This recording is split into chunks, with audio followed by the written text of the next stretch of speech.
എങ്ങനെ പോകുന്നു ഇതൊക്കെ? കുഴപ്പമില്ല, നന്നായി പോകുന്നു. Happy happy. നിങ്ങൾ രണ്ടുപേരും കൂടി ചേർന്ന ഒരു ബാൻഡില്ലേ? അതെ, ഉറുമി. ഉറുമി അല്ലേ? ഗംഭീര പേരാണല്ലോ ഉറുമി. അത് മറ്റെന്തെങ്കിലും ഗസലൊക്കെ പാടും വേറെ ഏതെങ്കിലും ബാൻഡ് അങ്ങനെ വല്ലതും ഉണ്ടോ? വേറൊരു ഇപ്പൊ ഒരു അടുത്തൊരു വേറൊരു കളക്റ്റീവ് അമൂർ കളക്റ്റീവ് ഒരു ഗസൽ മാത്രമേ ഉള്ളൂ? അതില് കുറച്ച് ലൈറ്റ് പരിപാടികൾ, സോഫ്റ്റ് മെലഡി, ഗസൽസ് നമ്മുടെ ഒരു ഇഷ്ടമാണത്. അപ്പൊ അത് ഇപ്പോഴാണ് അതൊന്ന് സംഭവിക്കുന്നത്. അപ്പൊ ആരെങ്കിലും നിങ്ങളെ അപ്രോച്ച് ചെയ്താൽ ഉറുമി വേണോ അതോ അമൂർ വേണോ എന്ന് ചോദിച്ചോ? ഇല്ല, അങ്ങനെയല്ല. നമ്മളെ ആക്ച്വലി ഇൻഡിപെൻഡന്റ് മ്യൂസിക്കിൽ ഗസൽസ് ഒക്കെ ചെയ്തിട്ടുണ്ട്. അമോർ എന്ന പേരിൽ ഒരു ഗസൽ ഇറക്കിയിട്ടുണ്ട്. അപ്പൊ അതിനുശേഷം എപ്പോഴും ചോദിക്കും ഈ പാട്ടൊക്കെ എപ്പോഴാണ് ലൈവ് ഞങ്ങൾക്ക് കേൾക്കാൻ പറ്റുക. അപ്പൊ നമ്മൾ ഈ ഉറുമിയിൽ കുറച്ചുകൂടി ലൗഡ് മ്യൂസിക്കും കുറച്ചുകൂടി എന്റർടൈൻ. അപ്പോൾ അവിടെ ഈ നമ്മൾ ഉറുമി ഒന്നും ഈ ഗസൽസ് ഒന്നും അങ്ങനെ പാടാൻ പറ്റാറില്ല. അപ്പൊ അങ്ങനെ എല്ലാവരും ചോദിക്കും. ശരിയാണ്, ഈ സ്റ്റേജിൽ കോളേജ് ഷോസും പബ്ലിക് ഷോസിലും നമുക്ക് അങ്ങനത്തെ ഒരു മെലഡി ഒന്നും ഇപ്പൊ യങ്സ്റ്റേഴ്സിന് അധികം അടിച്ചുപൊളി പാട്ട് പാടാ പോനെ എന്നുള്ളതാണല്ലോ. അപ്പൊ ഇതിനു വേണ്ടി അന്ന ഒരു ചെറിയൊരു കളക്റ്റീവായിട്ട് ഞങ്ങളിപ്പോ 1-2 ഷോസ് ഒക്കെ ചെയ്തു. കുഴപ്പമില്ല. ഈ മഹാരാജാസിൽ എന്ത് പഠിക്കാനാ വന്നേ?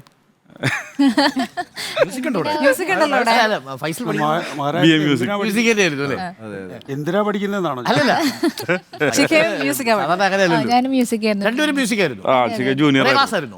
ജസ്റ്റ് ഒരു ഒരേ ക്ലാസ്സല്ല, ഇവിടെ റാഗിംഗ് ഒന്നും ഉണ്ടായിട്ടില്ല. റാഗിംഗ് എന്ന് പറയുമ്പോ പാട്ടൊക്കെ പാടിക്കില്ല, അത്രേ ഉള്ളൂ. പാട്ട് പാടിക്കലായിരുന്നു റാഗിംഗ്. അല്ല, ഞാൻ ഉണ്ടായിരുന്നില്ല. നമ്മുടെ ബാച്ച് ഒരു നടപ്പാണല്ലോ. അതപ്പോ തെറ്റായ വിവരങ്ങളൊക്കെ എനിക്ക് അതൊരു സിനിമാറ്റിക് സ്റ്റോറി ഉണ്ടാക്കാം. അങ്ങനെ ഉണ്ടെങ്കിൽ റാഗിംഗ് ഉണ്ടാവും. റാഗിങ്ങിലൂടെ ഒരു താല്പര്യം ഉണ്ടാവും. ആ താല്പര്യത്തിലൂടെ ഒരു പ്രണയം ഉണ്ടാവും. ഞാൻ ഒരിക്കലും റാഗ് ചെയ്തിട്ടില്ല, പാട്ട് പാടുമ്പോൾ പറഞ്ഞിട്ടില്ല. പാട്ട് പാടാൻ പോലും പറഞ്ഞില്ല. ഇവരൊരു ടീമായിട്ടാണ് വന്നത്. അപ്പൊ അതിൽ ഞാൻ ഉണ്ടായിരുന്നു. ഉണ്ടായിരുന്നത് മാത്രം ഉണ്ടായിരുന്നു. പക്ഷെ ഒന്നും വേണ്ടിയിട്ടില്ല. അത് വേണ്ടിയിട്ടില്ല. രണ്ടുപേരും തൃശ്ശൂരായിരുന്നു. അതെ, അല്ലേ? സൗണ്ട് എഞ്ചിനീയറിംഗ് പഠിച്ചു അല്ലേ? ഞാൻ അത് കഴിഞ്ഞിട്ടാണ് മഹാരാഷ്ട്രയില് തിരുവനന്തപുരത്ത് കെൽട്രോണിലാണ്. എങ്ങനെയുണ്ട് അവിടുത്തെ കോഴ്സ്? നല്ല കോഴ്സാ?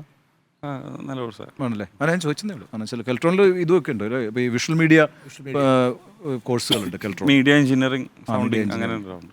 ശിഖ പിന്നെ BA മ്യൂസിക് മാത്രം. അത് കഴിഞ്ഞിട്ട് പിന്നെ ഇംഗ്ലീഷ് ലിറ്ററേച്ചറും കൂടെ ഉണ്ടായിരുന്നു.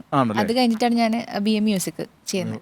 ആണോ? അപ്പൊ BA മ്യൂസിക് വരുന്നതിന് മുമ്പ് ലിറ്ററേച്ചർ കോഴ്സ് കഴിഞ്ഞിരുന്നു. Saint Thomas, Thrissur. ഞങ്ങൾ ശരിക്കും 2 സ്ഥലത്തൊക്കെ പഠിച്ചിട്ട് ഇങ്ങനെ അതാണ് ഒരു ടേണിംഗ് പോയിന്റ്. പിള്ളേരെ കാണുമ്പോൾ ചിരി വരില്ലേ? അതാണ് ഞാൻ പറഞ്ഞത്. അതുകൊണ്ടാണ് ഞാനും റാഗ് ചെയ്യാറില്ല, ഇവൾക്കും ചിരി വരും. അപ്പൊ നമുക്കും അറിയാം ആള് പഠിച്ചിട്ടുണ്ട്, ഞാനും പഠിച്ചിട്ടുണ്ട്. അപ്പൊ ഞാനിങ്ങനെ അവരുടെ കൂടെ ഇങ്ങനെ പോയിരിക്കും. നമുക്കിങ്ങനെ വർത്താനം അറിയിക്കണ്ടല്ലേ? തുടങ്ങണം. എങ്ങനെയാണ് പൂമരത്തിലേക്ക് എത്തിയത്? ഗാനത്തിലേക്ക് എത്തിയത് അത് മഹാരാജാസിന്റെ ഒരു ഇതാണ്. മഹാരാജാസ് പഠിച്ചത് കൊണ്ട് അങ്ങനെ അദ്ദേഹമായിട്ട് കണ്ടു. ഓഡീഷൻ സംഭവമൊന്നുമില്ല, ഷൂട്ട് ചെയ്യാനൊന്നുമില്ല, യാദൃശികമായിട്ട് കണ്ടത്. പക്ഷെ ഞാൻ മഹാരാജാസ് പഠിച്ചതുകൊണ്ടാണ് പരിചയപ്പെട്ടതൊക്കെ. ഇതിന്റെ ഓഥർ ആരാണ് ഈ പാട്ടിന്റെ? അത് ഇപ്പൊ 2 പേർക്കാണ് അതിന്റെ ക്രെഡിറ്റ്സ് കൊടുത്തിരിക്കുന്നത്. പക്ഷെ ഇതിനൊന്നൊരു അതൊരു കുറെ കാലങ്ങൾ മാറി പാട്ട് മഹാരാജാസിലുണ്ടായിരുന്നു. മഹാരാജാസിന്റെ പാട്ടായിരുന്നു അതല്ലേ? മഹാരാജാസിന്റെ പാട്ടെന്ന് പറഞ്ഞൊരു എനിക്ക് തോന്നുന്നു ഒരു 2004 കാലഘട്ടങ്ങളിലോ ആ ടൈമിൽ മഹാരാജാസിൽ എത്തുന്ന ഈ പാട്ട്. അതിനു മുമ്പും ഇതുണ്ട്. ആ പാട്ടിങ്ങനെ ഫൈസൽ പാടുന്നു, അത് എബ്രിട്രെയിൻ കേൾക്കുന്നു, പിന്നെ ഈ പാട്ട് കൊടുക്കരുത് ആർക്കും, നമുക്കിത് സിനിമയിൽ എടുക്കാമെന്ന് പറയുന്നു എന്നൊക്കെ പറഞ്ഞു. പിന്നെ നമ്മള് യൂട്യൂബിലൊക്കെ വേറെ ഒന്നും പാടിയിടരുത്, നമുക്ക് സിനിമയിലൊക്കെ എടുക്കാം എന്ന് പറയുന്നു.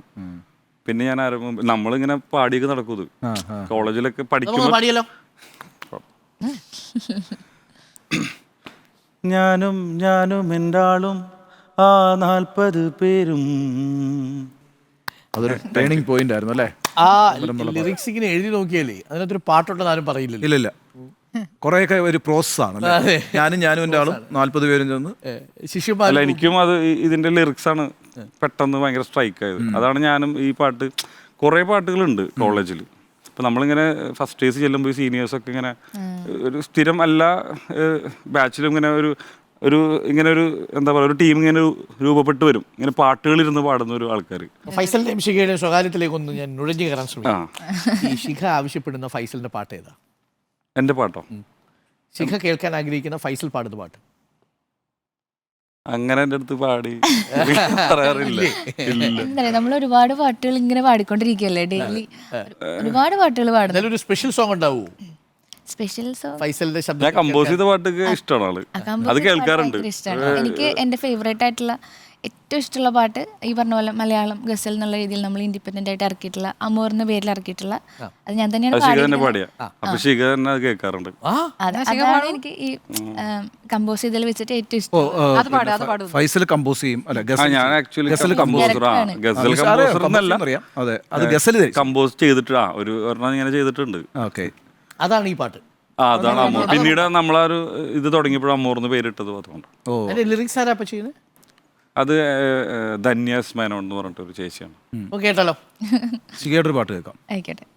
ഫൈസൽ കമ്പോസ് ചെയ്ത ഷീയുടെ ശബ്ദത്തിലുള്ള പാട്ട്. അതെ, സ്കെയിൽ വേണം.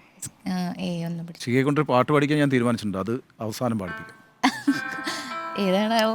അതൊരു സ്പെഷ്യൽ പാട്ട് റിക്വസ്റ്റുകൾ വന്നോണ്ടിരിക്കുന്നുണ്ട്. ആണല്ലേ?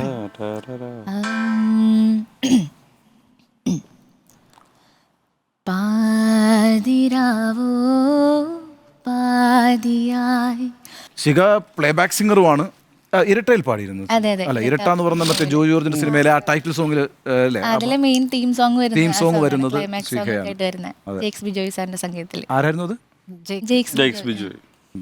സംഗീതത്തിലാണ് അല്ലേ? ആ പാട്ടൊന്നാല് ഇരട്ടയിലെ ആ പാട്ടൊന്ന് പാടിയാലേ? അന്ന് പാടിക്കോ. അത് പാടിക്കഴിഞ്ഞാൽ നമുക്ക് കുറച്ച് വർത്താനം. ആയിക്കോട്ടെ. ഇരട്ടയിലൊക്കെ ഇപ്പൊ ന്യൂ റിലീസ് അല്ലേ? അപ്പോൾ ആൾക്ക് പെട്ടെന്ന് കണക്ട് ചെയ്യാൻ പറ്റുന്ന പാട്ടാണ്.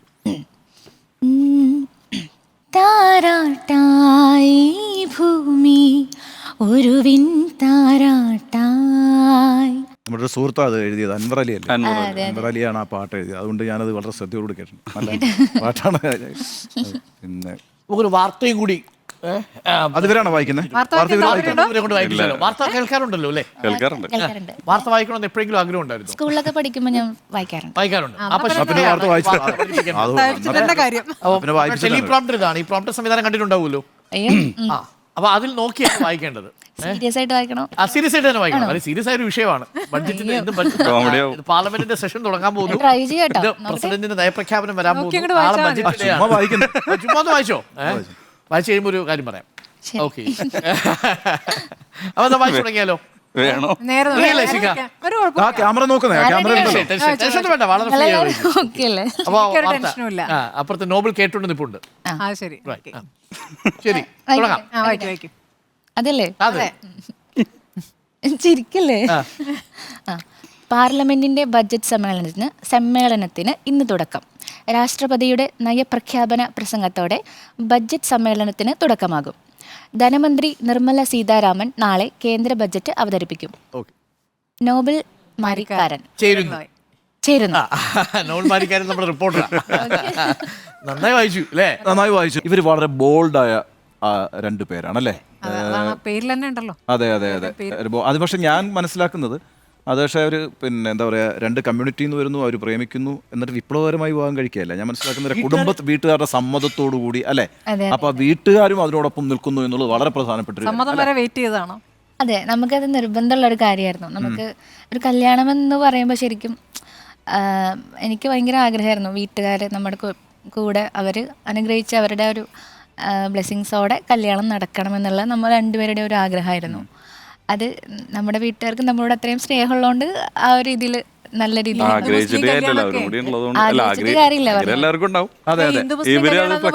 വലിയ പ്രശ്നങ്ങളില്ലാത്ത കാലമായിരുന്നു. പക്ഷെ ഇപ്പോഴാണ് കുറച്ചുകൂടെ ഒരു സങ്കീർണമായി. അത് നാട്ടുകാർക്കാണ് പ്രശ്നം അല്ലെ? കാലമാണല്ലോ ഇത്. ഞാനൊരു കുനിഷ്ടി ചോദ്യം ചോദിച്ചു. അതായത് ഈ അംഗീകരിച്ചില്ലായിരുന്നെങ്കിൽ ശിഖ എന്ത് നിലപാടെടുക്കുമായിരുന്നു? അംഗീകരിച്ചില്ലായിരുന്നെങ്കിലേ എന്താ എനിക്കപ്പ കല്യാണം കഴിക്കണമെന്നുണ്ടായിരുന്നില്ല. കല്യാണം അങ്ങനെയല്ല. പക്ഷെ ശിഖരത്ത് പറഞ്ഞിട്ടില്ലേ കല്യാണം കഴിക്കുന്നുള്ള? അങ്ങനെയല്ല. അംഗീകരിച്ചില്ല, എനിക്ക് പെട്ടെന്ന് എങ്ങനെയെങ്കിലും അംഗീകരിപ്പിക്കണം ഒളിച്ചോടി പോയി കല്യാണം കഴിക്കണം അങ്ങനെ ഒരിക്കലും ഉണ്ടായിട്ടില്ല. നമ്മളവര് അംഗീകരിക്കണവരെ വെയിറ്റ് ചെയ്യും, അല്ലെങ്കിൽ കല്യാണം കഴിക്കാതെ കല്യാണം കഴിക്കാന്നുള്ളത് മറ്റൊരാളില്ല എന്ന് തീരുമാനിച്ചിരുന്നു. മറ്റൊരാളില്ല എന്ന് തീരുമാനിച്ചു. എന്തായാലും അതുവരെ കല്യാണം കഴിക്കാതിരിക്കാലോ. കല്യാണം എന്ന് പറയുന്നത് ഒരു അതെ അത്ര നിർബന്ധമായിരുന്നില്ല.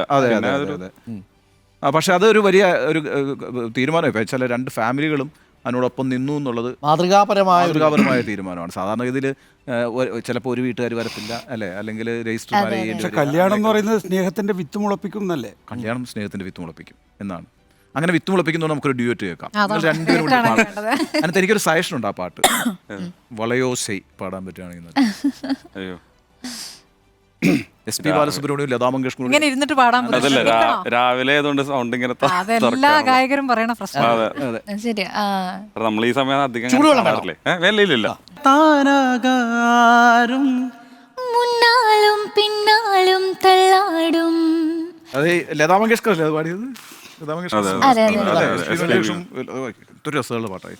ഒരു ഇളയരാജയുടെ മ്യൂസിക്. അതെ അതെ. കമലഹാസനാണോ? അതെ അല്ലേ, കമലഹാസനാണ്. അല്ല, കമലഹാസനാണ്. ആ പാട്ട് കാണുമ്പോൾ തന്നെ, ആ പാട്ട് കേൾക്കുമ്പോൾ തന്നെ കമലഹാസനല്ലേ തോന്നുന്നത് നമുക്ക്. അത്ര ഒരു സീനിലൊക്കെ കമലഹാസനാണ്. ഒരുമിച്ച് വേദിയിൽ വരുമ്പോൾ ഏറ്റവും കൂടുതൽ ഡിമാൻഡ് വരുന്ന പാട്ട് ഏതാ? ഒരുമിച്ച് ഈ പൂമരം തന്നെയാണോ വരുന്നത്? അല്ല, പൂമരം എൻ്റെ അടുത്ത് ഡിമാൻഡിന്റെ അപ്പുറത്തേക്ക് ഈ വളയൂസി, പിന്നെ അതുപോലെ രതിസുഖസാരമായി, നിങ്ങൾ രണ്ടുപേരും കൂടെ പാടണം ഒരു ആവശ്യം വന്നിട്ടുണ്ട്. രതിസുഖസാരമായി എന്നുള്ള അത് വേണം. ഇവരെ കാത്തൊരാൾ പുറത്തു നിൽപ്പുണ്ട്. ആരാണത്? ആരാണ് അയാൾ? വളരെ പ്രധാനപ്പെട്ട അല്ല, അവരെ കൊണ്ട് അതിനു മുമ്പ് ഇവരെ കൊണ്ടൊരു പാട്ട് പാടിക്കണം. അല്ല, ആ പാട്ട് പാടിച്ചു കഴിഞ്ഞാൽ പിന്നെ അവിടെ നിൽക്കത്തില്ല, ഓടി വരും. നമുക്കൊന്ന് ഓടി വിളിച്ചോണ്ട് വന്നാലോ? അതാണുള്ളത്. അല്ലേ? എനിക്കത് ഇവരെക്കാളും സ്റ്റാറാണ്. സ്റ്റാറാണ്. അപ്പൊ നിലാവേ നിലാവേ ഓടി വരൂ നിലാവേ.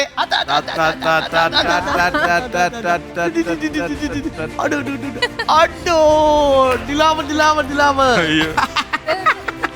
മേക്കപ്പ് ഒക്കെ ചെയ്തിട്ട് മേക്കപ്പ് ഒക്കെ ചെയ്ത് വളരെ മേക്കപ്പ് ചെയ്തോ? യെസ്, ഇതാണ് ഞങ്ങളുടെ നിലാവ്. നിലാവ്, ആ പേര് മനോഹരം അല്ലേ? ആരാ പേരിട്ട്? പേര് ഞങ്ങൾ തന്നെ. ആണല്ലേ? നിലാവേ മാമൊക്കെ കഴിച്ചോ? നിലാവ് മാമൊക്കെ കഴിച്ചു. പക്ഷെ ജ്യൂസ് കുടിക്കുമോ നിലാവ്? നിലാവിന് മേക്കപ്പ് ചെയ്തെന്നതൊക്കെ പരീക്ഷണങ്ങളൊന്നും നിലാവ് ഇങ്ങനെ നോക്കുകയാണ്, ഇത് ആരാണ് ഈ നിൽക്കുന്നത് അല്ലേ? ലിപ്സ്റ്റിക് ഒക്കെ ഇട്ടോ? ആ, ശുണ്ടരിയായിട്ടോ? ആരാ ശുണ്ടരിയാക്കി? അല്ലെങ്കിലും സുന്ദരിയാണ്. അതെ അതെ അതെ അതെ അതെ. ഈ നിലാവിന് എന്തിനാ മേക്കപ്പ് അല്ലേ? മേക്കപ്പ് ഇല്ലാത്ത നിലാവാണ്. അതെ. അപ്പോ നമുക്കതാ ഇരിക്കാം. ഇരുന്നുകൊണ്ട് നമുക്കൊരു പാട്ടും കൂടി പ്രേക്ഷകരിലേക്ക് എത്തിക്കാം. അപ്പോൾ നിലാവിനോടൊപ്പമാണ് ഇനി അങ്ങോട്ടുള്ള നമ്മുടെ മണിക്കൂറുകൾ. നിലാവ് പാട്ട് പാടുവോ ഫൈസൽ? നിലാവ് മൂളുവോ? ഞാൻ നിലാവ് മൂളുമോന്ന്? നിലാവ് പാടിയുണ്ട് ആയി വരുന്നുണ്ട്. ഇങ്ങനെ മുളുവോ? നമ്മളങ്ങനെ നിർബന്ധിച്ച് പഠിപ്പിക്കാൻ തുടങ്ങിയിട്ടില്ല. എന്നാലും ഇങ്ങനെ നമ്മളിങ്ങനെ പാടുമ്പോ ക്ലാസ് എടുക്കും ശിഖ. അപ്പൊ അതും കേട്ട് ഇങ്ങനെ ഇടയ്ക്കിനും രണ്ടാം ക്ലാസ്സിൽ പഠിക്കുമ്പോൾ മുതൽ പാട്ട് പഠിക്കാൻ തുടങ്ങി അല്ലേ? രണ്ടാം ക്ലാസ് അല്ലേ? രണ്ടാം ക്ലാസ്. അതെ. അപ്പൊ ശിഖയുടെ അമ്മ പാട്ട് പാടും, അതാണോ ശിഖയുടെ ഒരു? അതെ അതെ. എൻ്റെ അമ്മ അച്ഛനൊക്കെ ഭയങ്കര ഇഷ്ടമാണ് പാട്ടിന്.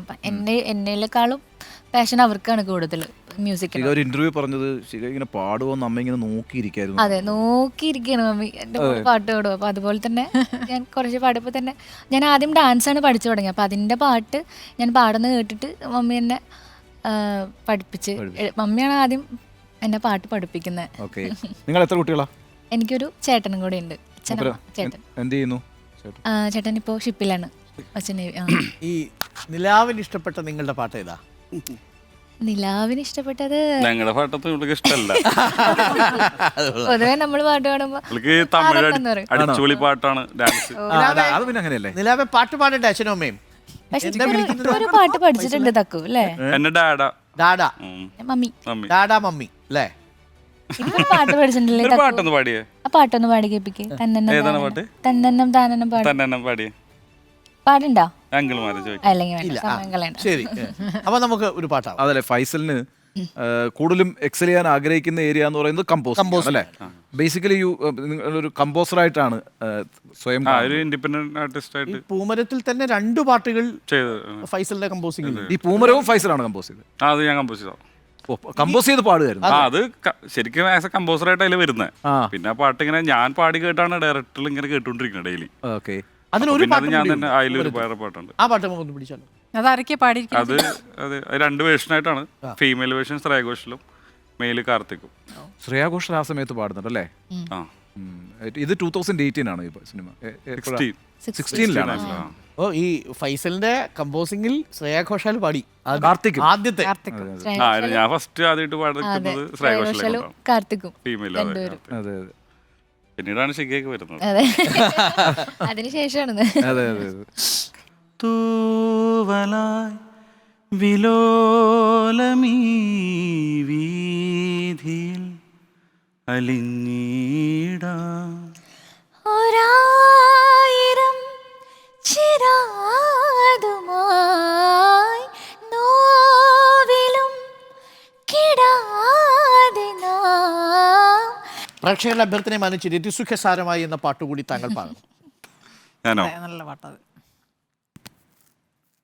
നൗഷാദ് അല്ലേ? ഇത് സുഖം. അതെ അതെ നൗഷാദ് ആകെ ഒരു സിനിമ ഒരു പടം സിനിമയിലേ ചെയ്തിട്ടുള്ളൂ. അനുരാഗലോല ഗാത്രി. ധ്വനി കഴിഞ്ഞിട്ട് എന്താ പറയണേ? അയ്യോടാ, പാപ്പെന്നാണോ പറഞ്ഞത്? അതോ പോകാൻ പോകുന്നോ? പാപ്പം വേണം, പാപ്പം പാപം വേണം. വേണം. പാപ്പ നമ്മൾ കൊടുക്കും. അല്ല അതൊക്കെ കഴിക്കോ? അത് നോക്കാം. ചുമ്മാ കയ്യിൽ വെച്ചാൽ മതി അവന്. അതെ അതെ. നിങ്ങൾക്ക് കഴിക്കാത്തൊന്നുമില്ല. വിശക്കുണ്ടോ കുട്ടിക്ക്? അതെയോ? ആണ്ടോ അയ്യോടാ. നിലാവിൻ പൊൻകതിരാൽ നെയ്തെടുത്തു നിന്റെ ലാവണ്യം. നിലാവിൻ പൊൻകതിരാൽ നെയ്തെടുത്തു നിന്റെ ലാവണ്യം. അന്നത് വരുമ്പോഴേ ധ്വനി വരുമ്പോഴൊക്കെ എന്തൊരു സൂപ്പർ ഹിറ്റാന്നറിയാം ഈ പാട്ടുകളെല്ലാം. ധ്വനിയിലെ എല്ലാ പാട്ടും എല്ലാ പാട്ടിലും യൂസഫ് അലി കച്ചേരി നൗഷാദും ഗംഭീര കോമ്പിനേഷൻ. അത് ആ ഒരു പടം ചെയ്തിട്ടുള്ളൂ മലയാളത്തിൽ. ഒറ്റപ്പടം നൗഷാദ് ചെയ്തത്. പക്ഷെ അത് ഗംഭീരമാക്കി. മതി. നസീർ നന്നായി അഭിനയിച്ചൊരു പടവും കൂടി. നസീർ നന്നായി അവസാന പാടല്ലേ? അവസാന പടമാണ്. എനിക്ക് ശിഖ നമുക്ക് ആ ശരപ്പുളി ഒന്ന് പാടാം. അത് പാടിയിട്ട് നമുക്ക് അവസാനിപ്പിക്കാം. അത് അത് ഗംഭീരമാണ്. പാടണം. അല്ല ഞാൻ പാടിപ്പോയല്ലേ. ഒരു തെറ്റ് ഞാൻ ചെയ്തു പോയി. അറിയാതെ പുള്ളിപ്പോയി. പക്ഷെ കറക്റ്റ് ശ്രുതിയിലാണ് മൂളിയത്. ആണല്ലേ? പാടിക്കട്ടെ.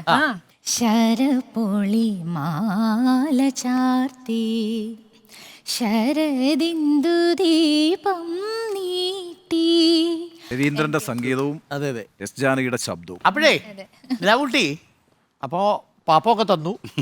അപ്പൊ ഇനി നിലാവുട്ടിയുടെ വക ഒരു പാട്ട് വേണം. അതെ. പാടുവോ? പിന്നെ പാടുവോ? എന്താ പാടുക? പാട്ടാ പാടിയേ? പാട്ട് പറ. തന്നന്നം താനന്നം. പാടാം. പാട്. ആ വേഗം പാട്. പാടി കഴിഞ്ഞ ഐസ്ക്രീം. അത് നമ്മൾ നിലാവിന്റെ പാട്ട് പിന്നൊരു അവസരത്തിൽ പ്രേക്ഷകർ കൂടും. അതെ അതെ. ഒരു മിനിറ്റ്. ഈ പറയുന്ന ഉറുമി ബാൻഡ് അതേപോലെ തന്നെ അമോർ. ഈ അമൂർ എന്ന് പറയുന്ന ഒരു മീനിന്റെ പേര് കൂടിയല്ലേ? അത് ഹമൂർ.